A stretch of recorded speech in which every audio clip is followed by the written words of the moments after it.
What is going on, my YouTube friends, on my Patreon friends, on my TWA friends? How we all living today? I still can't get over that.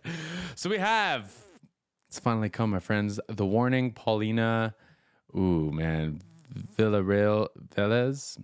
That was probably awful. Gear Masters. Gear Masters, this is from the Digital Tour Bus, man. They've been putting out some really great videos. I've been really grateful for them.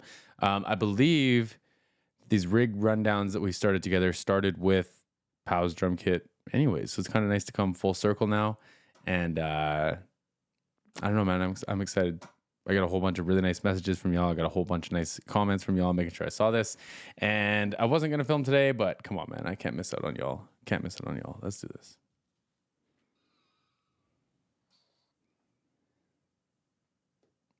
Now you can hear it. Here we go.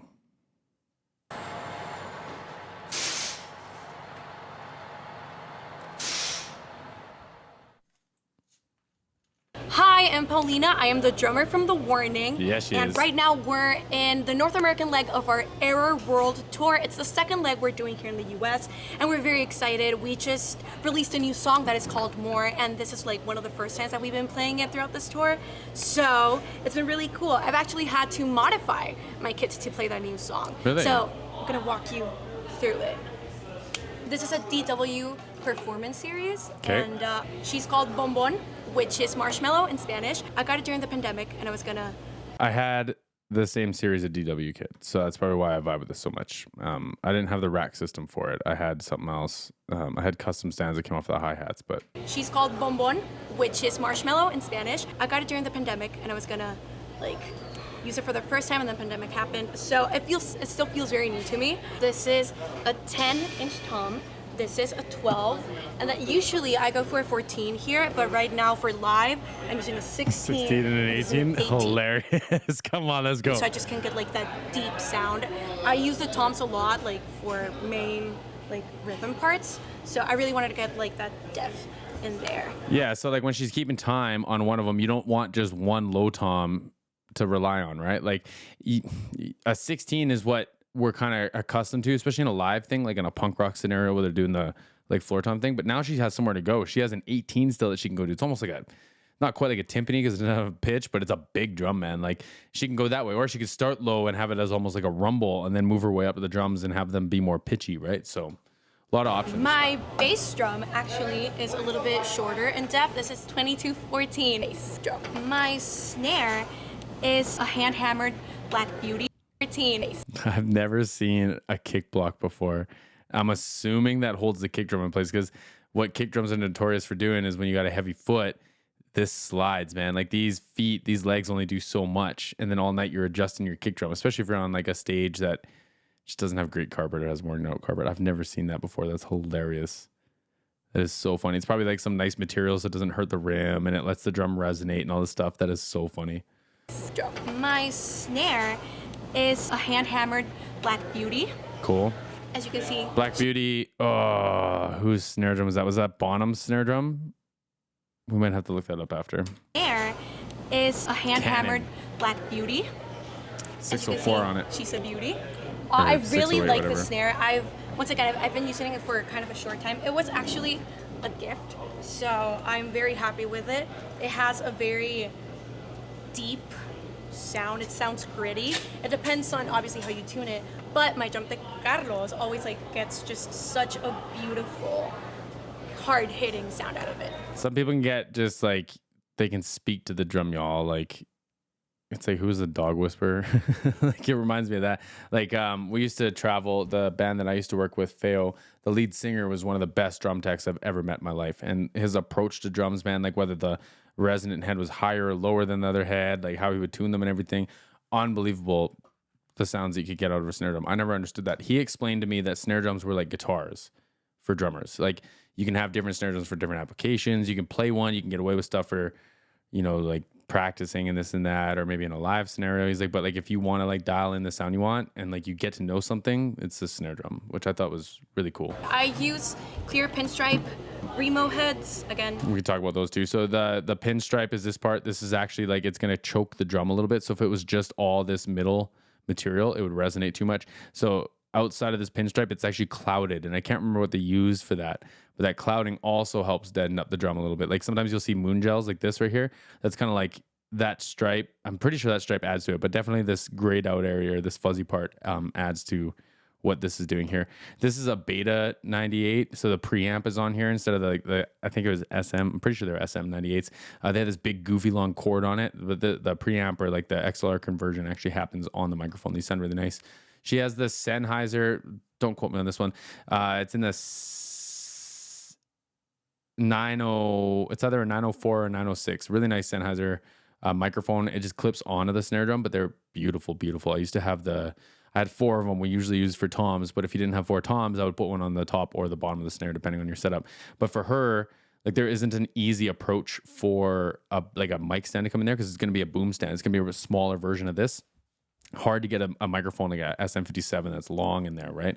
Like, I don't know, maybe 6-7 inch mic on top of like a stand, right? So this just clips on there and sounds really good.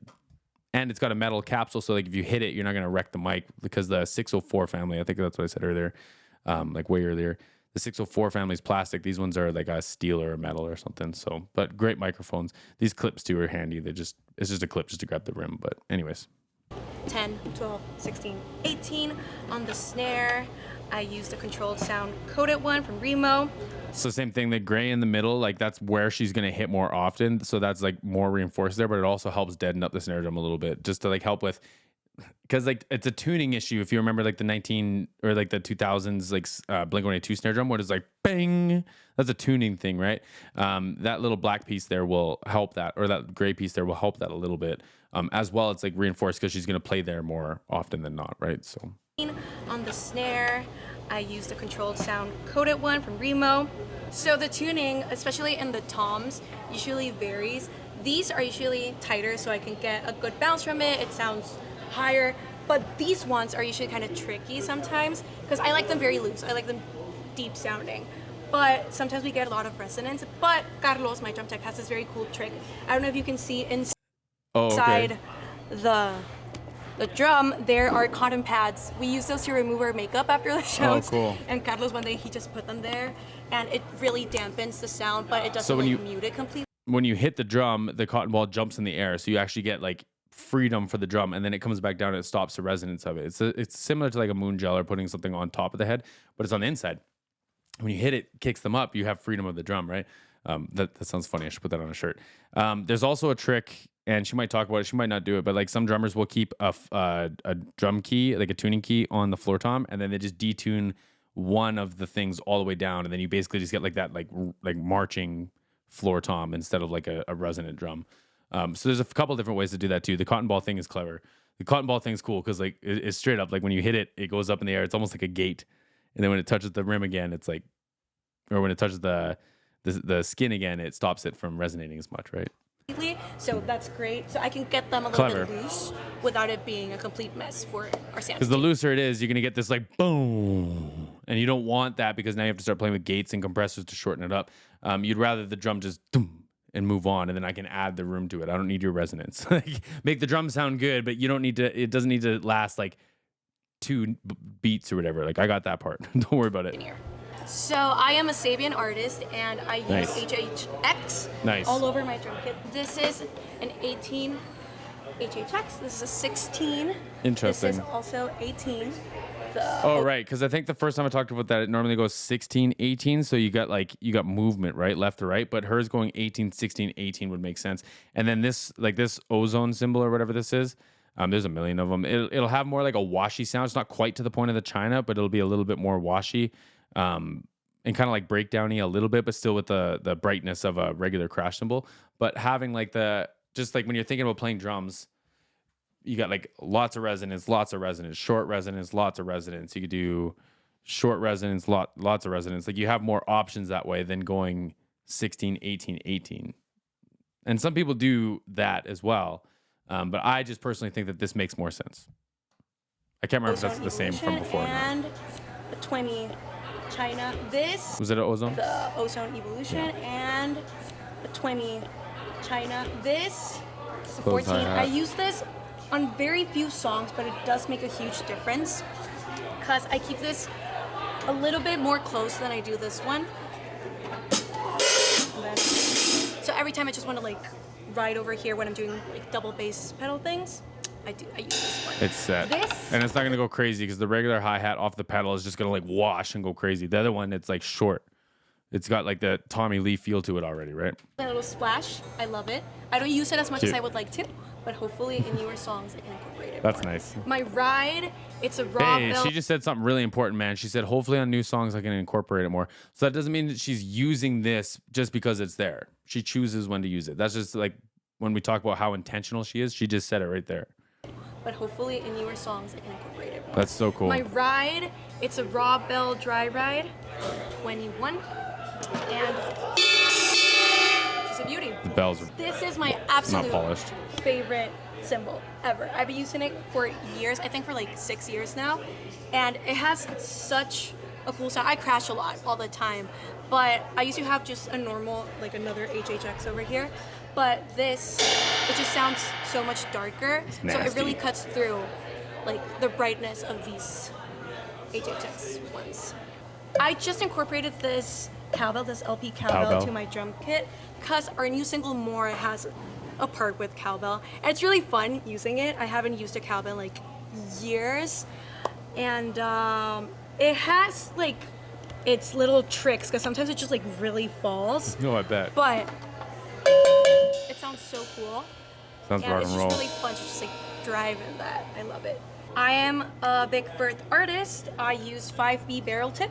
Nice. I just changed drumsticks actually. I used to use 5A, but 5As are really common. I'm a very hard hitter, and I wanted to stop. Like it just felt really light in my hands, so I got this heavier set, and I've been using it this whole year, and it has made such a good difference. I don't have to use as like much strength to get like a very hard, deep sound out of them.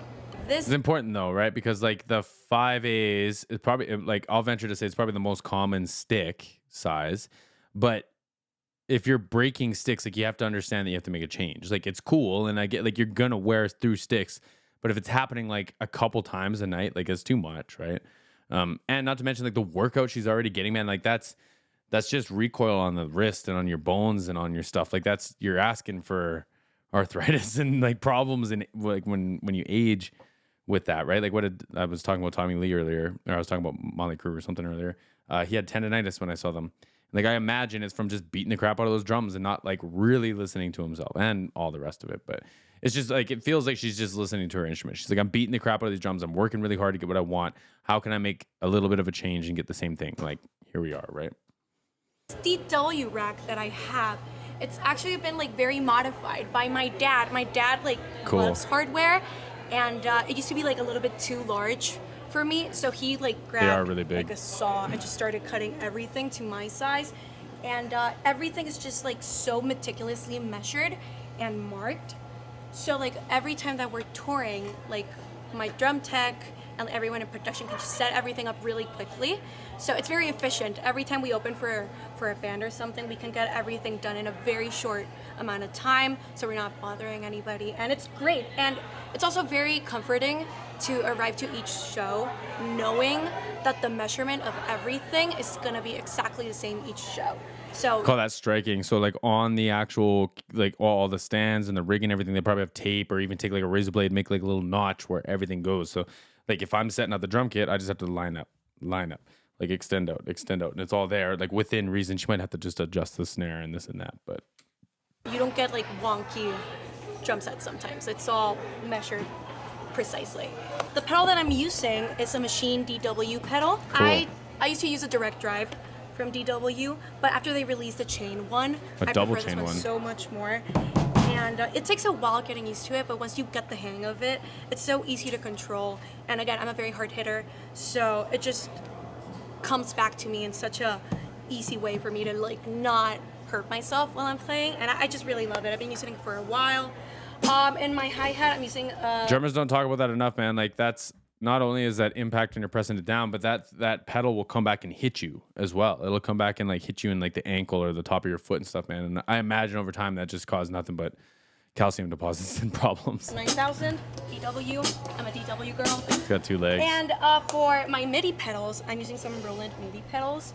They're very heavy, which is great So basically, I She won't launch kick it over. all of our like stems and click through Ableton, and I used to have to do it with like manually, but it kind of looked really like clunky. Like after every single song, I would have to go and click enter. So with these MIDI pedals, I can launch the whole show without anybody noticing. And I used to have like, I've been through so many MIDI pedals and MIDI pads, but these are so great because they're really heavy. So like, they're not gonna be set off by like the slightest movement. They're like, it takes a good hit for it to Yes, change. you can see because that's like a kick drum replica. So like instead of like when you have a digital drum kit or a MIDI drum kit, that would be like what you're hitting into instead of the drum kit. So that's good that they chose that one. It's really smart. The scene. So they're fantastic. I have a start pedal and a stop pedal just in case something goes wrong. We're all human, so sometimes we need to stop the click tracks. It's just so efficient for everybody to have these systems. So clever. And it's fantastic. The drum throne that It's also use, cool that she's willing to do that because there's going to be a rock star out there, and now I'm not going to say any names, who's not willing to do that stuff, right? Like, is the DW Airlift 9000. it's probably comfy. It's great. I use it in the lowest setting because I'm really short. So, but it's really comfortable. I love it. For in-ears, I use in-ears audio. They are Nice case. fantastic. Usually we grow them out really quickly, but these have just like really lasted. And usually the problems that we have with in-ears is like the cables at one point, like they just don't plug in correctly and you don't hear stuff. But these ones have lasted wonderfully. What I hear the most in my mix is the bass, because me and my sister are just like really connected when we're playing. So having that, like those bass ends, just like really makes a big difference. For my kick block, I have Tell a me kick about block because I hit it very hard, and usually it just That's what I'm talking goes about. so far. Sometimes, like when we didn't have a kick block, sometimes Carlos, my drum tech, would just have to be like there in front of the drum, just like for it to not done that move. so many So times, that Al. is a lifesaver. And I Done that love so it. many times. You know how loud some people hit a snare drum in your ear too? It's like they're doing it on purpose. It's like my fault the kick drum's running away. Like, So that was my gear run through. Once again, we are The Warning. Our webpage is called thewarningband.com. We are The Warning Band on all social media, so go check us out. Thank you for watching.